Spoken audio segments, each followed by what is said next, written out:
শাপলা চত্বরে আমাদের দাড়ি টুপিওয়ালা ভাইদের উপরে তাদের অন্ধকারে কিভাবে জেনোসাইড চালানো হয়েছে, আমাদের দাড়ি টুপিওয়ালা ভাইদের সামনে থেকে কিভাবে মাইক কেড়ে নিয়ে যাওয়া হয়েছে। প্রিয় দেশবাসী, আপনারা দেখেছেন বাংলাদেশে কিভাবে রাতের ভোট, কিভাবে দিনের ভোট, রাতে চালু করার সংস্কৃতি চালু হয়েছে, দামি ইলেকশন চালু করা হয়েছে। আমরা ৫ই অগস্টে আওয়ামী লীগের দুঃশাসনের আমরা এই দুঃশাসনের কবর রচনা করেছি। আমরা বলতে চাই এই গণভবনে কে যাবে সেদিন খালি হবে বাংলাদেশ থেকে, ভারত থেকে সেদিন খালি হবে না। আমরা স্পষ্ট করে বলতে চাই এই সংসদে কে যাবে সেদিন ভারত করবে বাংলাদেশের খেতে খাওয়া জনতা।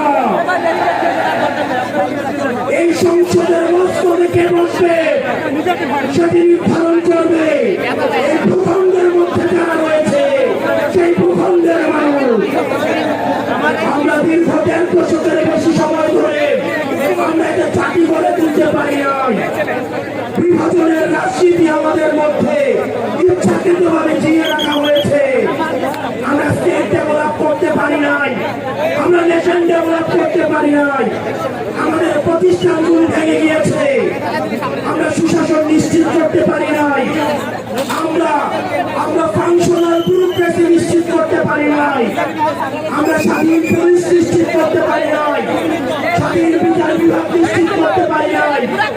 আমরা স্বাধীনতার এত বছর পরেও আমাদের তরুণ প্রজন্ম আমাদের একটা আমরা প্রপারলি ফাংশন করতে দেখি না।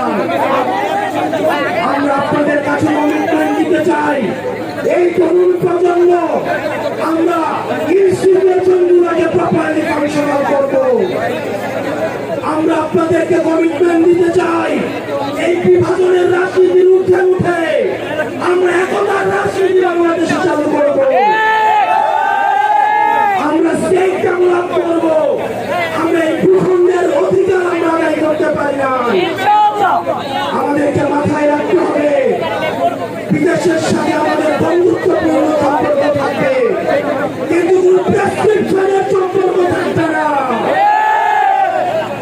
আমরা স্পষ্ট ভাষায় বলতে চাই আমাদের যখন একটা ছেলে রাস্তায় রক্ত দেওয়া শিখে গিয়েছে আমাদেরকে কেউ রক্ত দেওয়া থেকে থামায় রাখতে পারবে না।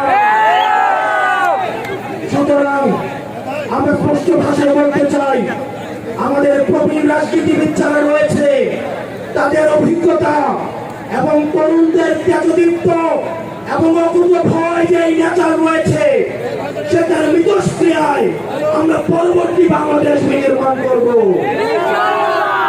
আমরা যতদিন না পর্যন্ত আমরা নিশ্চিত করতে চাই এদেশ থেকে পরিবারতন্ত্র, এদেশ থেকে কংগ্রেস হয়েছে, এদেশে কামারের ছেলে প্রধানমন্ত্রী হবে, কুমারের ছেলে প্রধানমন্ত্রী হবে, এদেশে যোগ্যতার ভিত্তিতে এদেশে নেতৃত্ব উঠে আসবে। আমরা স্পষ্ট করতে চাই আমরা একটা সুন্দর বাংলাদেশ করতে চাই, যে বাংলাদেশে আমাদের মধ্যে কোন ধরনের ভেদাভেদ থাকবে না। আমাদের রাজনৈতিক পরমত সহিষ্ণুতা থাকবে, মত প্রকাশের স্বাধীনতা থাকবে, আমাদের দ্বিমত প্রকাশের স্বাধীনতা থাকবে।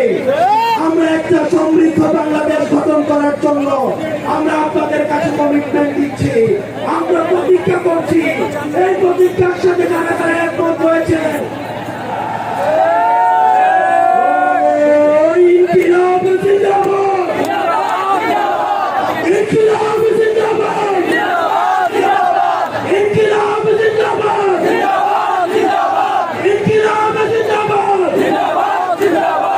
আপনাদের সাথে দেখা হবে আমাদের তরুণদের স্বপ্নের বাংলাদেশে।